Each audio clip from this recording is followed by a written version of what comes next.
Les lotoyés, biso, patriotes résistants, et à Pareco, Oyobalobi, Alliance des patriotes pour la refondation du Congo, Kosolana peuple congolais.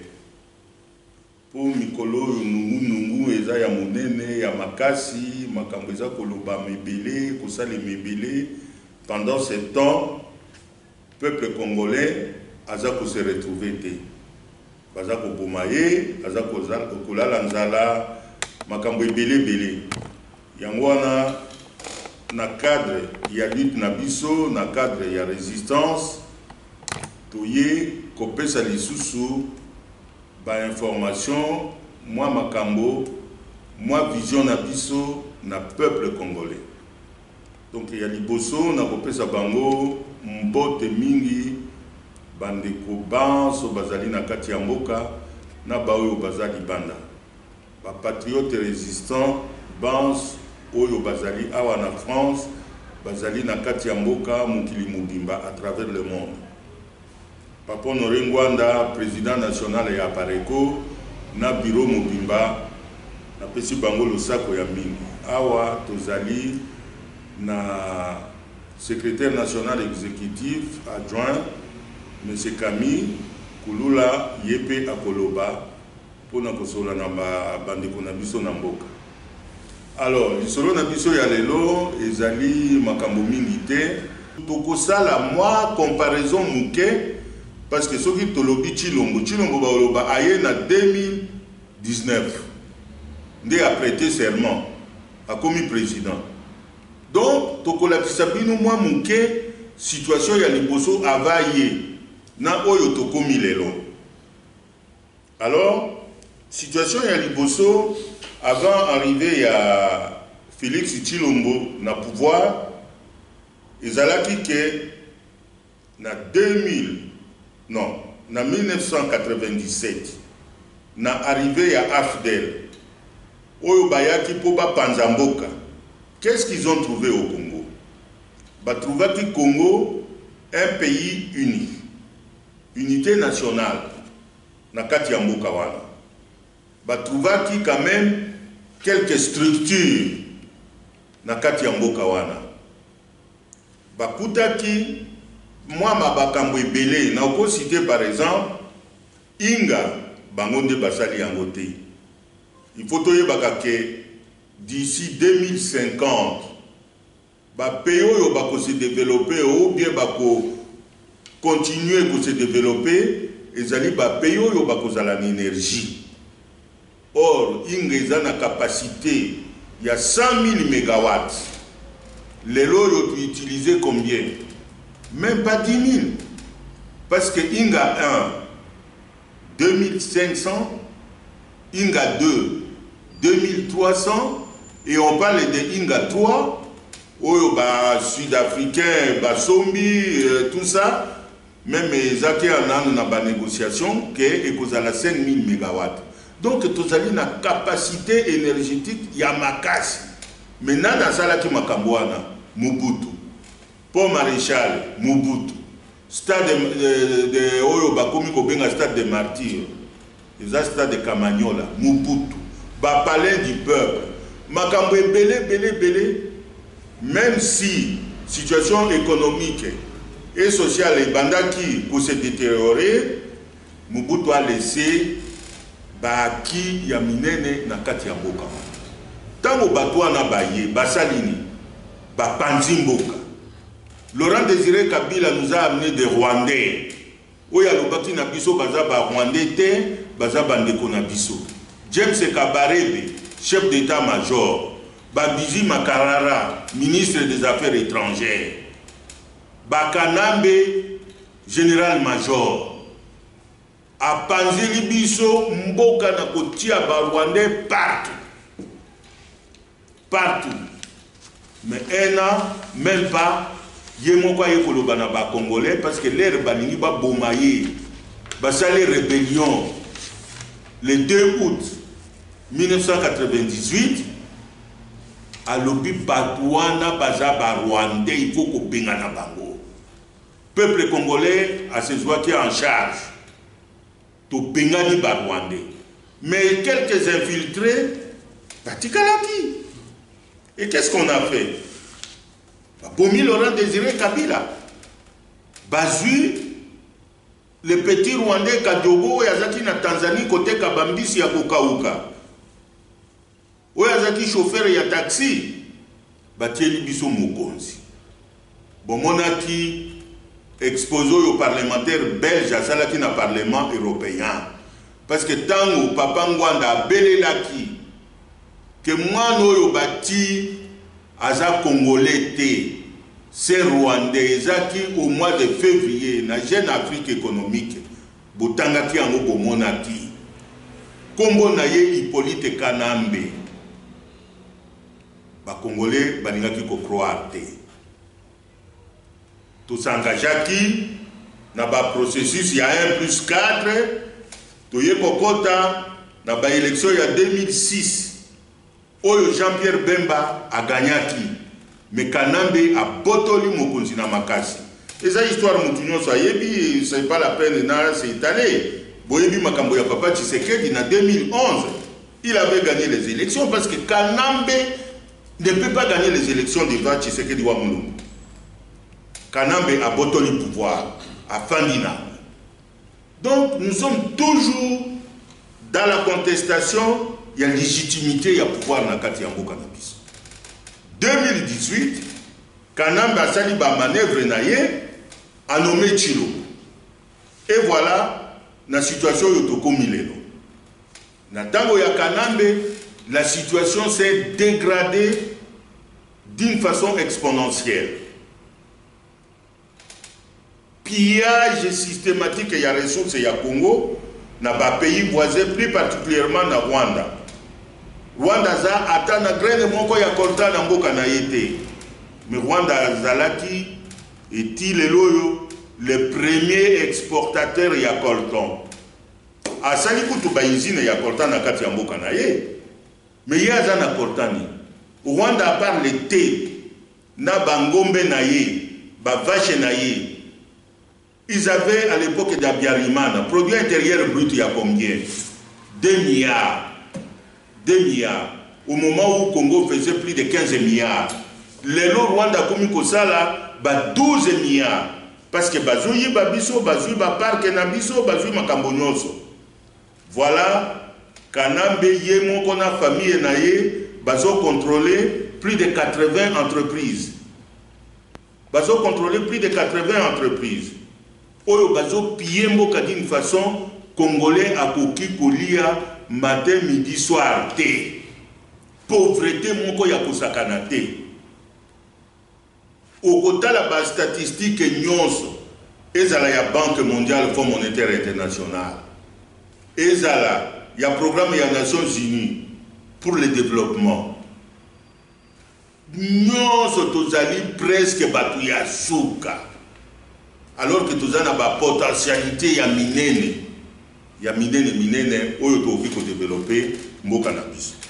Donc, potomona Chilombo depuis Ayaki à Salini par rapport na Kanambe ou bien par rapport na Mobutu. Constitution na binu pour biso to benga kango charte d'occupation et lobby que le président de la République est le garant de l'indépendance nationale et de l'intégrité du territoire.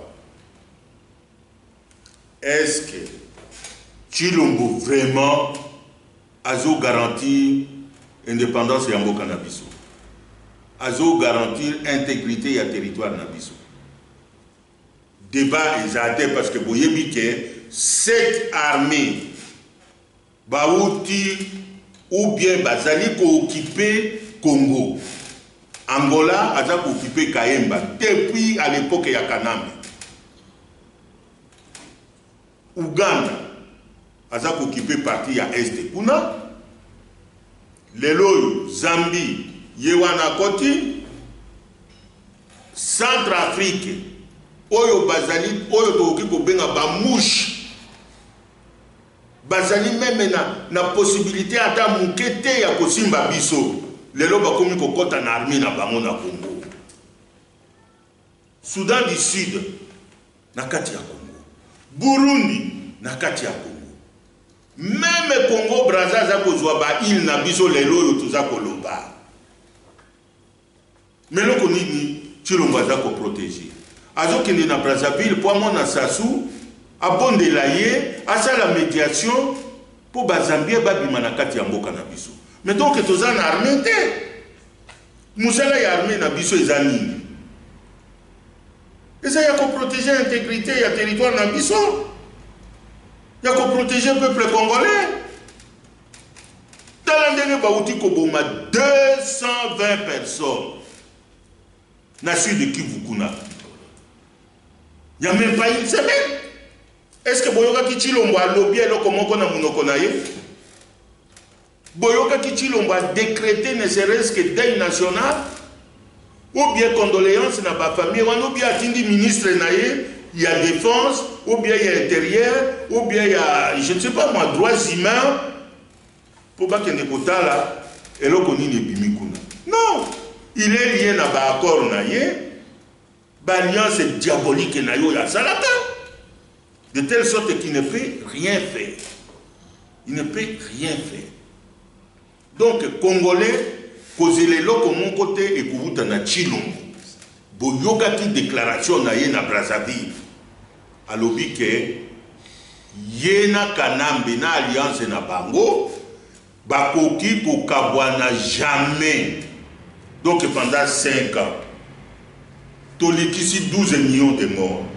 Bolingi combien de morts lisusu bakufa? Pendant 5 ans bokoli ya nini? Bokolata nini? Boko tambola ndenge nini? Bandeko na ngai. Na lelo yo toza koloba. Lelo yo toza koloba. Toza ko vivre ba situation moko ba économiste ba bengaka stagflation. C'est-à-dire qu'il y a combinaison. La croissance est mouquée, voire même nulle, mais avec une inflation galopante.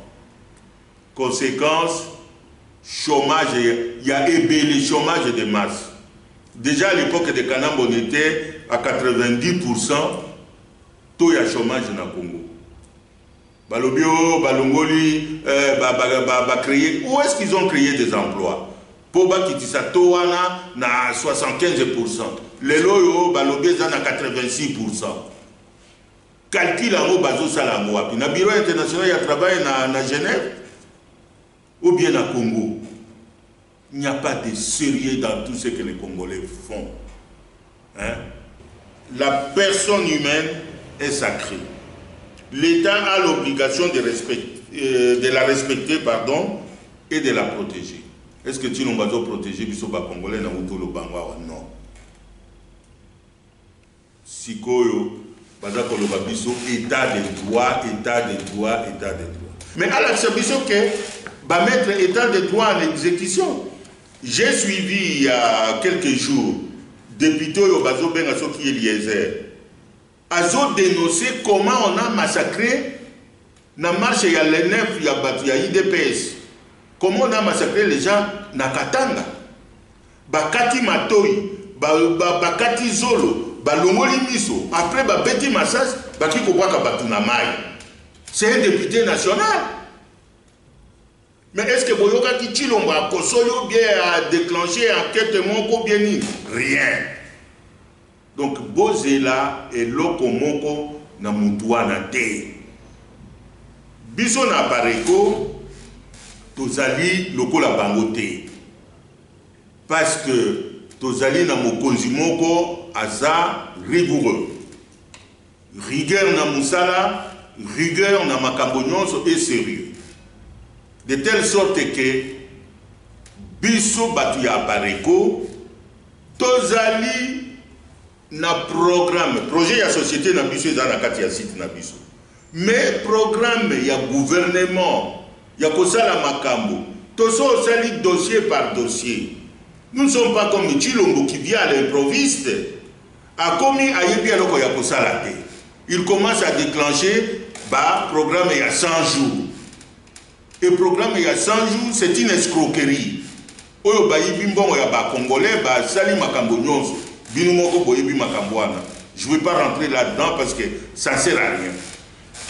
La commune à pouvoir, comme le programme triennal et le gouvernement. Depuis quand? Je vais vous donner seulement un seul exemple. Couverture maladie universelle. Et ça, il y a des réunion à poto yépe à Zalaka. Mais depuis à Louba, il y a une couverture maladie universelle. Il y a un seul Congolais qui a bénéficié de la couverture maladie universelle, accueilli un hôpital et soigné gratuitement. Il n'y a même pas 2 jours qui na batu ba benga na Congo que ba kangi bango na hôpital parce que bazana bon ya kufutate. Mais couverture maladie universelle et ça. Mais comme on ne sait pas comment mettre ce projet là en place, bazuika Congo ndenge wana et puis voilà. Mais biso makambwana toso salaki ango déjà. Moi je faisais partie de la commission. Il y a Parti Socialiste parce que pendant 25 ans j'ai milité au Parti Socialiste ici en France. Avant création il y a Pareco et ça. Je faisais partie de la commission, il y a Lionel Jospin, où il y a salaki couverture maladie universelle en France. Toyebi comment mettre ces trucs là en place. Mais Batuyachi le Moubaye bien voté.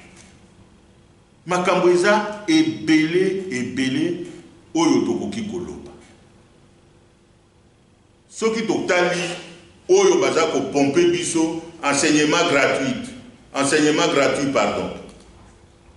Mais à l'époque de Mobutu, moi j'ai étudié à l'époque de Mobutu, na sisaki humanité na à l'époque de Mobutu, na ba Congo, na Boma, na zalaki pour foutre l'eau mon côté. Bayaya na ngoyo bazaki une université na Lovanium, même après l'université Lovanium ni naza, bazaki pour foutre bango bourse, tozo matana campus, tozo kende na ba chambre na bango, bazana ba restaurant, bazolia, bazo foutre bango ba bourse. Mais depuis que ces gens-là sont arrivés, depuis qu'ils ont détruit notre pays, banande bazako fouta, ba minerval, ba enseignant, ba nini tout ça, tout comme à l'université. Où est-ce qu'on va? Toujours qu'il n'y a pas de yango wana avant topesa binu kama piste ya ba solution pour to bimisa ba solution non so ya pare kwa wate bokolo bakolo bakaka eloko nini bozo proposer déjà président national pour na lutter et pour dégager d'une façon définitive occupation na mboka apesa ki 7 mesures. Bobi manaba institution ya lukuta ya miyibi wana bo piller Congo trop. Au moment où un Congolais vit avec moins d'$1, moins d'$1. $1 aujourd'hui c'est 2100 francs congolais. Mais Congolais vivent dans moins de 2000 francs congolais par jour. Binu bozo soit 4000, 6000, mais bozo senga ba parlementaire ba augmenter binu lissus ba 2000. Tous les personnels et la présidence de la République ba conseiller bazali na ba salaire équivalent il y a un ministre, $16 000. Et là, on y bazo sale. Pour pas toucher à $16 000. Pendant ce temps, le peuple a un maï à comme la terre, a une électricité, a un transport. Mais, c'est normal, c'est comme ça. Si on a Fachi béton. Mais béton de quoi? Béton de quoi? A tout na oncle naïe. Parce que moi je connais la famille. J'ai vécu quand même pendant au moins 30 ans dans la famille. Et voilà. Oncle naïe, le qui a maman Marthe, docteur Chip, Aza pédiatre. Quand il est venu en Belgique, comme ça la spécialisation naïe aussi les études naïe. Parce que quand nous sommes venus du Congo, notre petit frère Nayo Yazali Moninga Nangai, Philippe Chibam, Oyazan Anvers. Mais docteur Chikou était boursier à AGCD. azalaki ko vivre bien, azalisi ba classe na ye, asilisi azongi azana Congo. Mende à l'époque il y a professeur Djelo na ba 83. Ye mutazaki ko pesa ba bourse na enseignement kuna. Mende venir avec bourse ya Congo. Les Congolais étaient boursiers à Wanapoto. Bourse ya l'État na bourse ya coopération.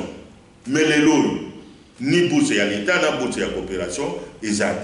Bon, natiki maloba et pas de konanga Camille a solo la moi mouké avant to pesa binu moi ba solution oyo toza ko préconiser na makambo ya économie et sociale ya mboka na biso. Merci mingi papa journaliste. Na ndenge oye ko pesa biso maloba pour la totalisa na bande na biso ya mboka ya Congo une année et demie bilan ya une année et demie ya Félix Tshisekedi. Alors biso tozo yebisa bino ke bilan wana sur le plan économique et social ezali négatif. Ezali négatif. Bino moko boza komona soki to stopper Félix Tshisekedi te. To tiki ye kaka boye. Peuple congolais tozo poussa na petit à petit tout droit la catastrophe sociale, économique et sécuritaire. Où ils ont menacé même l'existence ya Congo et ya État Nabiso. Donc, ceux qui le l'ont la complété de Konangai SND Daniel, na Oya Witu Koloba, Binomo Mozali Komonake, plus depuis que Félix a commis dans Boka, plus de 150 groupes armés et venus dans Boka Nabiso. Ils ont ravagé Boka Nabiso. Il y a Kaline Monoko. Moni, le loyo, ba fonctionnaire de l'État, zongeli makabu o ezalaki dans les années 90 ou 1990 où il y a ba rémunération intermittente. Le lo ba futi yo, mo ko la ba futite, ata bazo futa, mais na ba avance. Binomo bozo e ba situation zo le kanamboka. Toya dollar, franc congolais, ezaka ka koshite, ndenge ndeko nanga wote ekoloba awa. Le loyo, $1, ezali na plus de 2000 francs congolais. Alors, makambo toya chômage, ezali kaka komata. Makambo wana nyonso, epesi vie en congolais passe. Congolais pendant qu'on vivre et comme il passe. Et situation wana mboka, ils ont préoccupé nango ata Félix na mukete. Yango etali yete. O etali Félix, ezali kaka comment à voyager, à nommer et puis comment à renforcer pouvoir na yo oyo kutu ezali période. Pouvoir ezate. Mazo muka comment renforcer. Voilà biloko eza ko préoccuper Félix. Mais via ba congolais etali yete. Ce qui te pousse à une souci. Slogan à Bango Bandaki, le peuple d'abord. Le lot est et comme il a un kaka. Et l'on a neti. Oui, tu as un credo d'hypnose. Credo d'hypnose politicienne. Où ils ont là les sakaka batu pongi. Il y a un moni que bilan il y a une année. Bisoto Kanisaki que arriver à pouvoir, arriver à Félix en tête du pays. Dans 37 ans, on va s'aller en opposition. Donc, on dit que tant qu'on a s'occuper côté social à peuple, on s'occuper de makamunyoso pour que le peuple à l'aise. Mais en réalité, les loyaux bazali désillusionnés. 37 ans au pouvoir, nyoso na mayo ou bazali na bango de l'autre côté. Yamana biso par résistant. Tous ceux qui ont le peuple congolais. Bota la Félix Bissousouté. Félix wana a travaillé na papaya oubati wana. Bazoko sabino le loyo que situation to comme nango ezali par effet exogène ya Covid. Ya Covid-19 té. Ezali Covid-19 té. Makambo yo e bandakala. Mauvaise gestion, il y a Félix. Bino Moroboyebi programme à 100 jours. Félix a eu le pouvoir en 2019, Covid est quand? Une année après.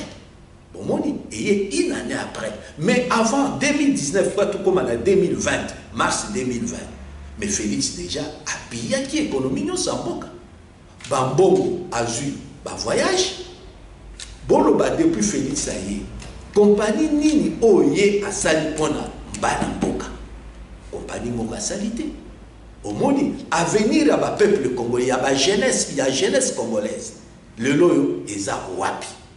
Pour ce monde, peuple congolais, il y a un de bino, bah jeune, bon rejoindre résistance. Puisque Mboka, avenir à Mboka, est à ma boko na bino. Bino chômage, kaka bino. Misala ezalité. Nzala, makamyo so pasi, kaka bino. La jeunesse. Il y a un biso de sengi na bino. Boya, bon rejoindre résistance. Bon rejoindre résistance pour trouver solution. Comment to bouter Félix Nabatunae nyonso dehors. Voilà, Oyo, Nganazaki na Koloba. Toko bimisa dossier nyonso ya pareko le loi wate. Mais to lobi ke biso na kati ya pareko tozali na conviction qu'il faut un autre modèle économique na Congo. On ne peut pas continuer avec un modèle d'extraversion. Ce n'est pas possible. Tout ça pour exploiter les minéraux, tout ça pour boyer, tout ça. Non, il faut un modèle pour permettre de créer une richesse en Mboka, de la valeur ajoutée. Et ce modèle-là ne peut passer que par les industries transformatrices. Donc, nous voulons transformer nos matières premières chez nous. Nous voulons faire des industries agroalimentaires.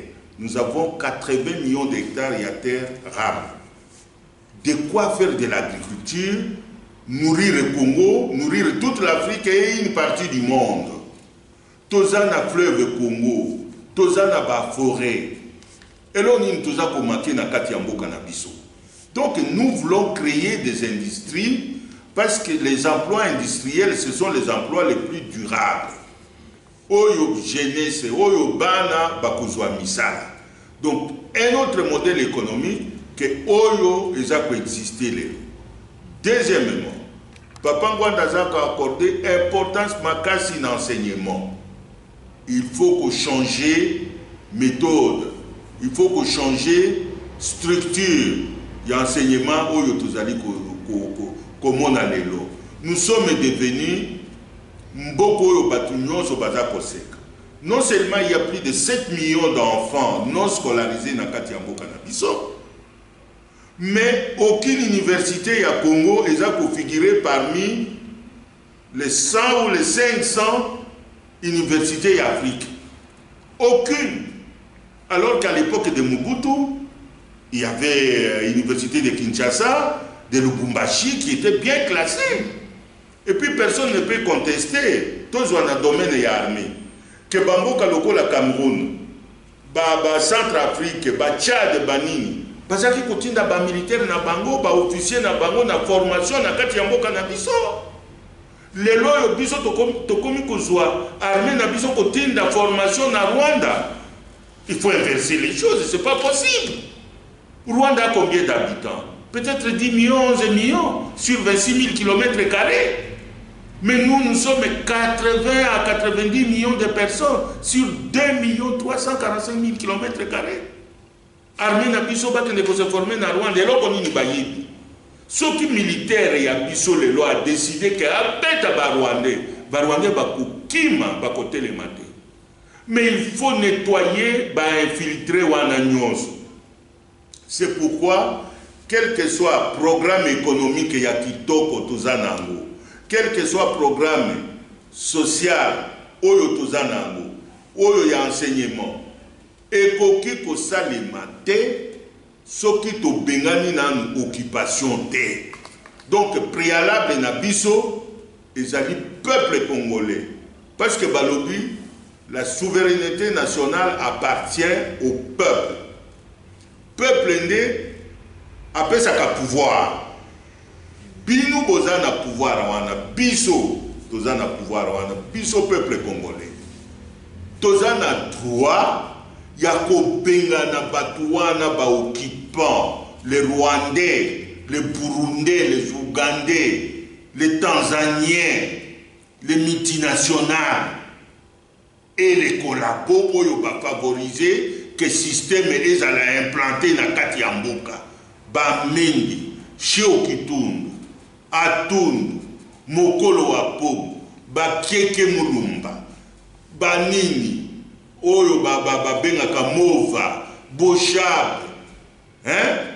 Oyo azaki gouverneur ya ville de Kinshasa la, Kimbuta. Il faut qu'on benga na bango na kati ya mboka na biso parce que bango de ba favoriser qui baza ba pilier ya occupation.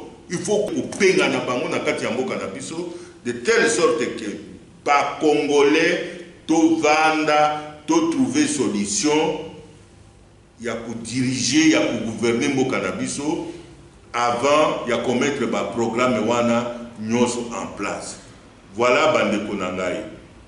Ezali mawa mingi pasi mingi na komona oyo eza koleka na kati ya mboka na biso, mais nous avons la conviction que na kati ya mboka na biso il y a encore de Lumumba, il y a encore de Kasavubu, il y a encore de Mobutu, il y a encore de Laurent Désiré Kabila, parce que quand il a repris l'esprit ya Congo a benganaka ba Rwandais. Donc nous croyons fermement que tous encore la capacité de faire la makambwana. En tout cas, topesi binu matondo ya mingi, merci ya mingi et nzambe asunga binu asunga pebiso tokokuta. Merci. Au revoir.